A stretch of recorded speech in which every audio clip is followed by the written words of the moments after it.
नमस्कार मित्रों। आज की कहानी है उजाले के मुसाहिब। ये जो मुसाहिब शब्द है, इसका अर्थ है कि राजा का परामर्शदाता, दरबारी।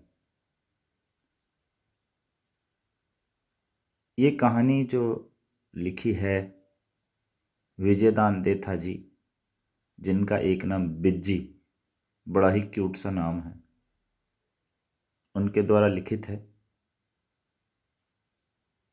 कहानी कुछ यूं आरंभ है, बड़े ही छोटे छोटे संवादों में। शुरू कर देते हैं। उजाले के मुसाहिब। कह रे चकवा बात, कटे जो रात, घर बीती या पर बीती।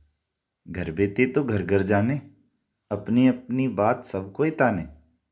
पर बीती में परमानंद, सुनते ही कट जाए फंद। जैसी बुद्धि वैसी बोली, किसने मापी किसने तोली। जैसी मेहनत वैसा अनाज, खाए मुंह और अखियन में लाज। तो अमर अवधूत साईं सबको सुमति दे, कि एक था अनाम राजा। कौन था? एक था अनाम राजा, जिसका वही राग और वही बाजा। उसकी समझ का बोझ अतिशय भारी। एक पलड़े में राजा, तो दूजे में रैयत सारी। बिन बुलाए क्यों कर मरता, वह तो करता ज्यों ही करता। जिसके दरबार में चुनिंदा नौरतन। मनसा मुताबिक सारे जतन ही जतन। अखूट हीरे मोती और अखूट खजाना। जैसा बढ़िया रूप वैसा ही पाना। कहूं झूठ फिर भी सच मानो, कहूं सांस तो उसे भी झूठ मानो। बताऊं रात फिर भी दिन ही मानो, कहूं दिन तो उसे भी रात जानो। उस राजा की बुद्धि लीक तोड़कर बैठी थी। विजयदान देथा जी के जो संवाद है, जो भाषा है, बड़ी आनंददायी है। तो इस कहानी में हम पाएंगे उनकी कलम का जादू।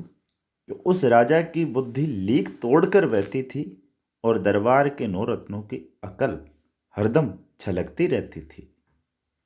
फिर भी राजा के पास हमेशा ऋषि मुनि औघड़ महात्मा व संत ज्ञानियों का तांता लगा रहता। एक जाता 21 आते, और उनके प्रवचन दर प्रवचन ऐसी बौछार होती कि राजा और दरबारियों की अक्ल का पानी सवा बांस ऊंचा चढ़ जाता। फिर तो वह कगार किनारे तोड़ता, कलकल करता, सारे राज्य में हवा की गति से फैल जाता।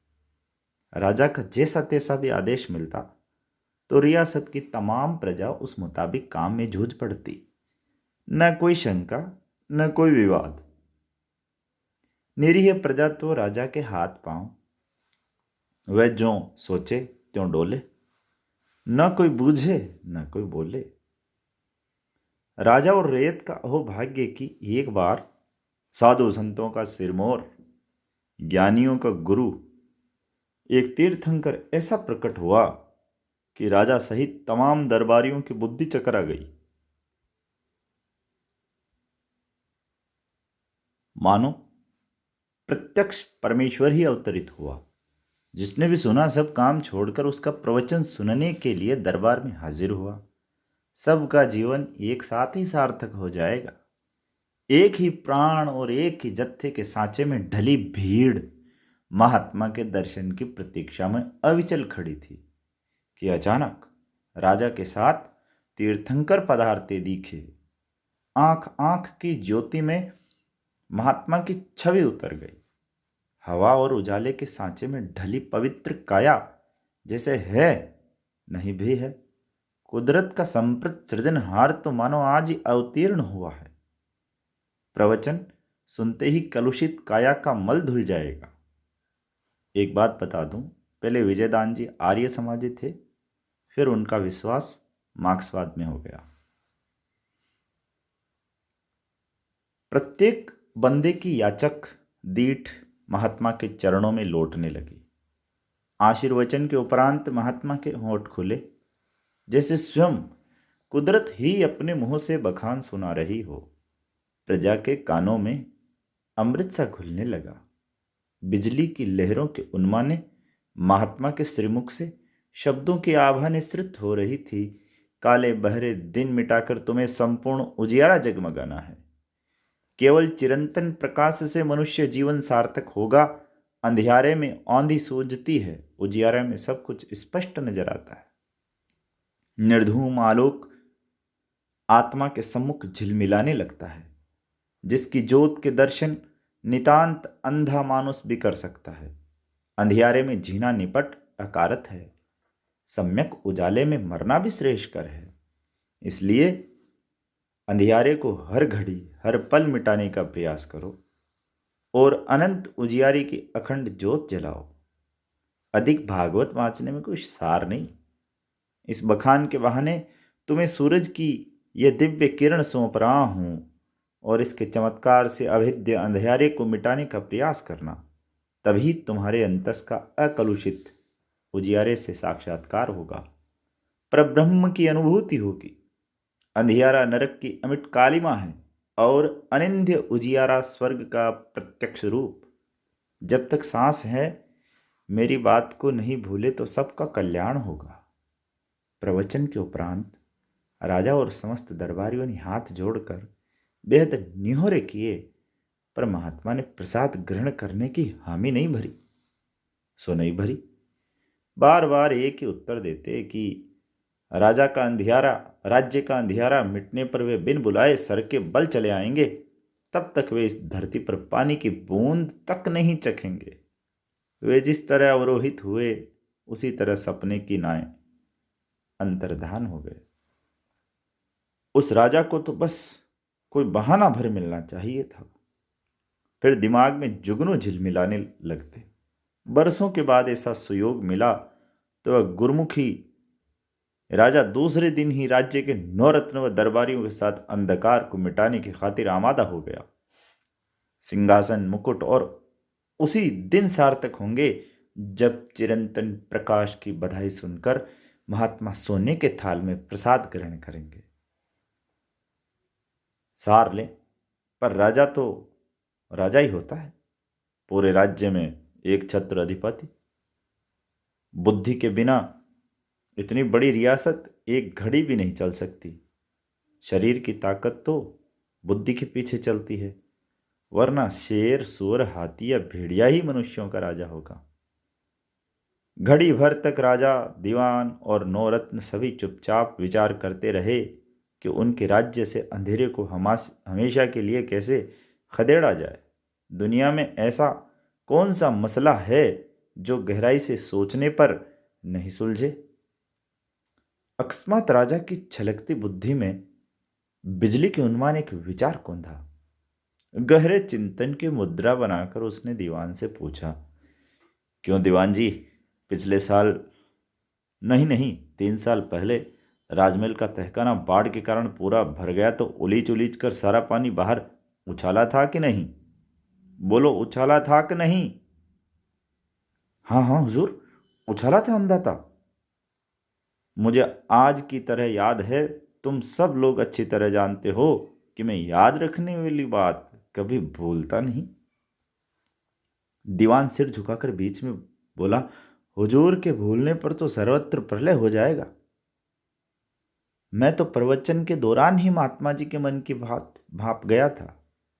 गुलाबी अधरों पर गुमान की मुस्कुराहट छितराते हुए राजा ने कहा, अंधेरा मिटाने की आधी दूधी तरकीब तो उसी समय सोच ली थी। मुझे पक्का भरोसा है कि तहखाने के पानी की तरह अंधेरा भी उलीचने पर समाप्त हो जाएगा। क्यों, उलीचने के बाद वह पानी तहखाने में वापस तो नहीं आया? ना गरीब परिवार, ना क्या मजाल की एक बूंद भी वापस आई हो। दीवान अपनी चतुराई के प्रति पूर्णतया आश्वस्त था। राजा ने नाभि तक गहरी हामी भरी। तब तो ये बात दिन के उजाले की तरह साफ है कि अंधेरा भी उलीचने पर वापस नहीं आएगा। हाँ गरीब नवाज, दीवान ने मिलती मारते हुए कहा, हमेशा हमेशा के लिए इसका काला मुंह हो जाएगा। एक रत्न ने गर्दन खुजाते हुए आशंका प्रकट की, पानी तो उलीच कर तहखाने से बाहर उछाल दिया, मगर अंधेरे को कहाँ उछालेंगे? वह तो चारों दिशाओं में छाया रहता है। सवेरे सूरज उगने पर अंधेरा अपना ठिकाना छोड़कर कहीं न कहीं तो जाता ही है। दूसरे रत्न ने उसका खंडन करते कहा, जरा सोच विचार कर जवाब दीजिए कि वह अपनी जगह छोड़ता है कि नहीं। हाँ, जगह छोड़ने पर ही तो ओझल होता है, पहले वाला रत्न मुंह उतार कर बोला। ये करने का जिम्मा तुम्हारा, अलबत्ता तुम्हारे साथ बैठने से मुझे दूर की सूझती है। हुजूर तो आज्ञा फरमाते रहे, हम कुछ भी करने को तैयार है। तो अंधेरा दूर करने का जिम्मा तुम्हारा, अलबत्ता तुम्हारे साथ बैठने से मुझे दूर की सूझती है। हुजूर तो आज्ञा फरमाते रहें, हम कुछ भी करने को तैयार हैं। एक रत्न ने हाथ जोड़ते हुए कहा, दीवान जी, सारे राज्य में घर घर डोंडी पिटवा दो कि इस अमावस के शुभ मुहूर्त में दिन ढलते ही हर व्यक्ति अंधेरा उलीचने लगे। सो तब तक नहीं रुके जब तक उसका पूरा सफाया न हो जाए। राजा ने धमकाते हुए कहा, किसी ने भी इस काम में ढिलाई बरती तो उसकी आंतें चील कौओं को फिकवा दूंगा। महात्मा जी को जितनी जल्दी भोजन का आमंत्रण दूं, तभी मुझे चैन मिलेगा।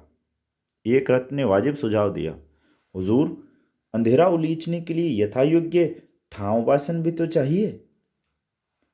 वही तो बता रहा हूँ, ज्यादा उतावले ठीक नहीं। राजा ने उसे झिड़कते हुए कहा, तुम समझते हो कि उलीचने के बासनों का मुझे ध्यान नहीं है। दीवान ने फिर वही रटी रटाई उक्ति चुपड़ते हुए कहा, अन्नदाता का ध्यान चूकने पर तो सूरज का उगना ही बंद हो जाएगा।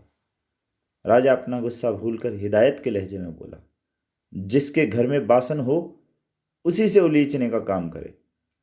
ज्यों ज्यों याद आते रहें, सभी रत्न आपस में मिलजुल कर बर्तन बासनों के नाम बताने लगे। तगारी, हांडी, परात, कटोरा, कटोरी, घड़ा, मटकी, चरी, टोकरी, मून।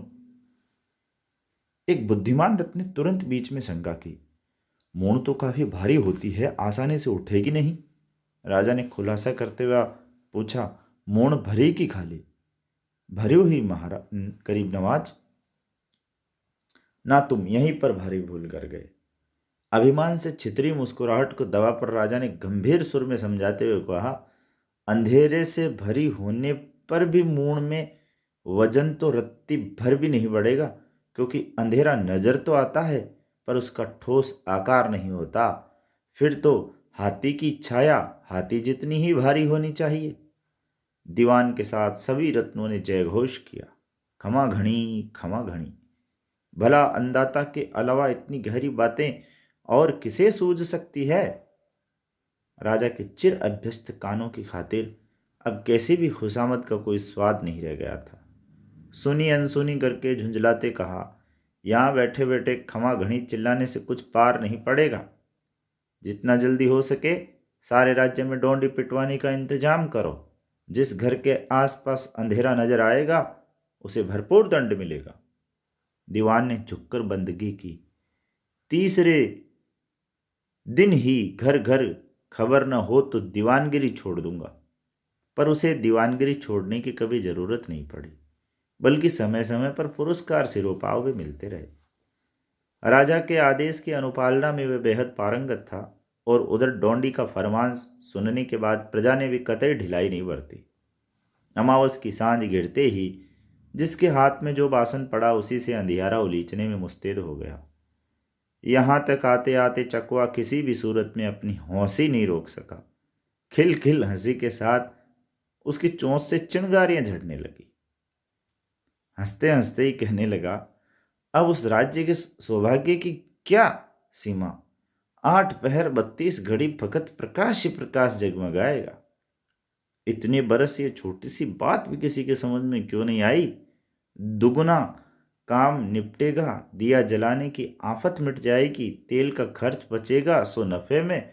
मगर चोरों के मन में सनसनी दौड़ गई। अंधेरा मिट गया तो उन्हें जबरदस्ती हानि पहुंचेगी, पर राजा के आदेश की भला अवज्ञा कौन कर सकता है। चोर भी प्रजा के साथ अंधेरा उलीचने में जुट गए।